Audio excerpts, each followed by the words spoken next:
Sa simula ay walang anuman, isang malawak na kawalan. Ang kalawakan ay tahimik at hungkag. Ngunit ang Diyos sa kanyang walang hanggang kapangyarihan ay nagsabi, magkaroon ng liwanag. At sa kanyang salita ang liwanag ay sumiklab, nagbanlaw sa kadiliman, nagdala ng buhay. Nilalang niya ang araw upang gabayan ang araw, at ang buwan upang tanglawan ang gabi.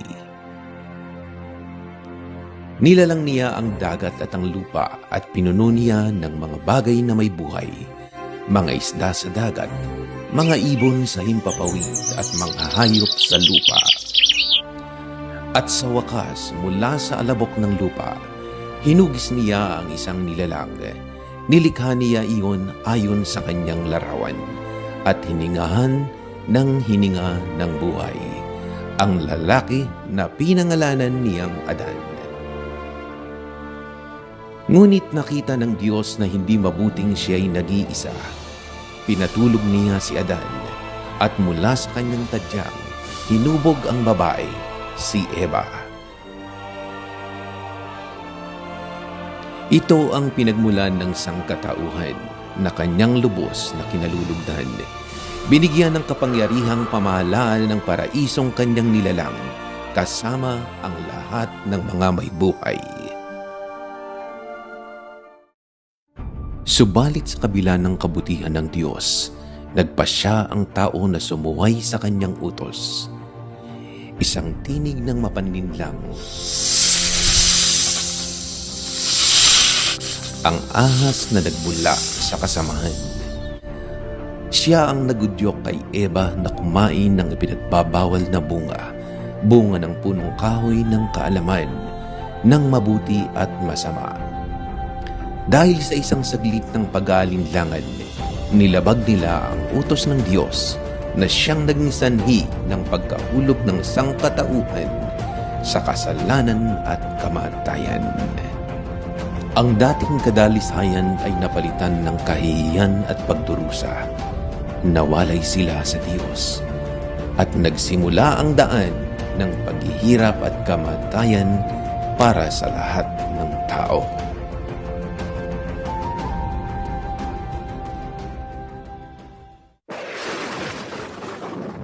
Sa paglipas ng mga taon, lumaganap ang kasamaan ng tao sa buong mundo.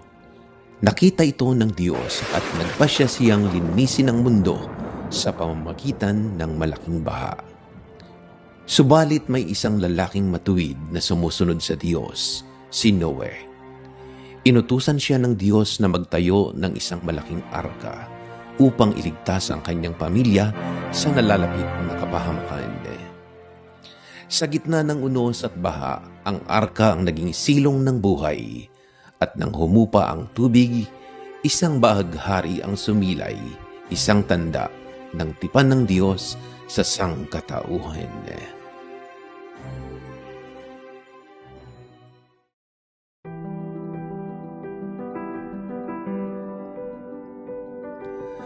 Mula sa lahi ni Noe, tinawag ng Diyos ang kanyang lingkod na si Abraham upang iwan ang kanyang bayan at pumunta sa isang lupain na kanyang tinuran. Sinabi sa kanya ng Diyos, sa pamamagitan mo pagpapalain ko ang lahat ng mga lahi sa mundo.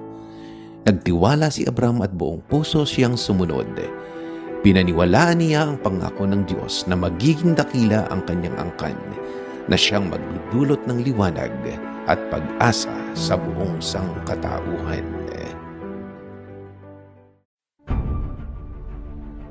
Dumating ang kautusan sa pamamagitan ng isang propeta, si Moises. Sa bundok Sinai, ang Diyos ay nagpakita sa anyo ng apoy at ulap. At ipinagkaloob niya kay Moises ang kanyang kautusan, mga gabay upang mamuhay ang tao ng may kabanalan. Ang 10 utos ay naging liwanag sa gitna ng kadiliman, isang tanda ng kagandahan ng kalooban ng Diyos at paalala ng kanyang katarungan at pag-ibig.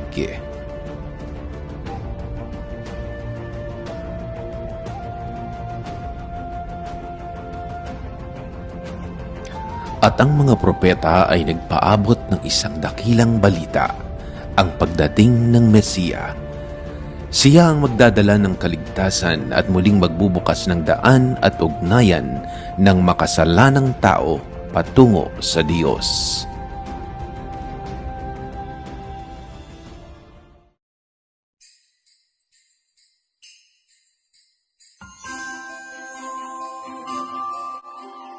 At dumating ang takdang panahon. Isang banal na sanggol ang isinilang sa isang sabsaban sa Bethlehem, sa bayan ni David. Si Jesus ang anak ng Diyos. Hindi siya isinilang sa palasyo ng mga hari, kundi sa payak at mapagpakumbabang kalagayan. Ngunit dala niya ang liwanag ng pag-asa, isang ilaw na magwawalis ng kadiliman sa puso ng bawat tao. At dumating ang magandang balita na magdadala ng kagalakan sa lahat ng tao. Papuri sa Panginoon! Hosana sa kaitaasan!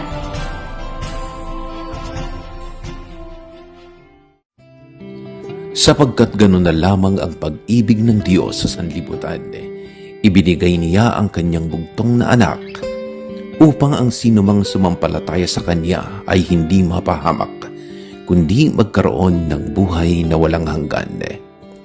Si Jesus ang anak ng Diyos. Bumaba sa lupa na may pusong puspos ng kahabagan.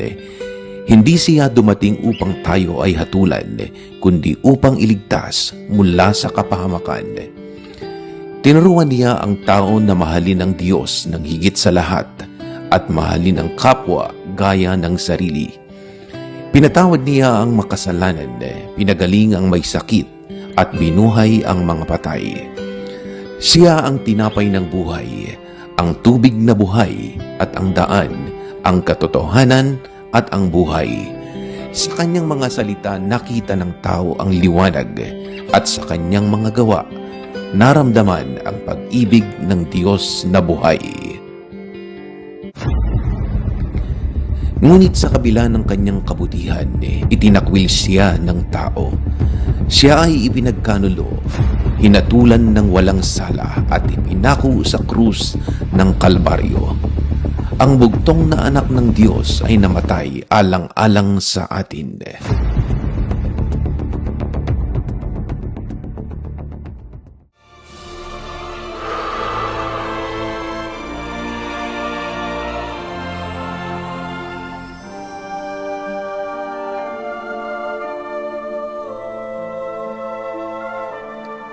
Ngunit sa ikatlong araw, ang libingan ay wala ng laman.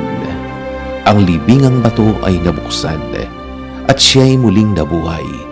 Taglay ang katagumpayan laban sa kasalanan at kamatayan. Ang krus ay hindi ang wakas, kundi ang simula ng isang panibagong buhay, ang buhay na walang hanggan. Ako ang muling pagkabuhay at ang buhay, ang sumasampalataya sa akin, kahit siya'y mamatay, ay mabubuhay. Bago siya umakyat sa langit, iniwan niya ang pangako ng kapangyarihan mula sa itaas. Hindi niya iiwan ang kanyang mga alagad na mag-isa. Ang banal na espiritu ang magiging kanilang patnubay, tagapagturo at lakas. Ako ay dadalangin sa Ama, at kayo'y bibigyan niya ng ibang mang-aaliw, upang siya'y sumainyo magpakailanman.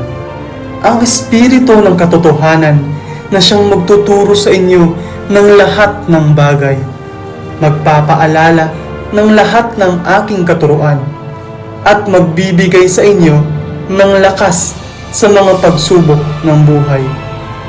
Kaya't maging matatag kayo at magtiwala, ang Diyos ay kasama ninyo, hindi lamang noon, kundi ngayon at magpakailanman.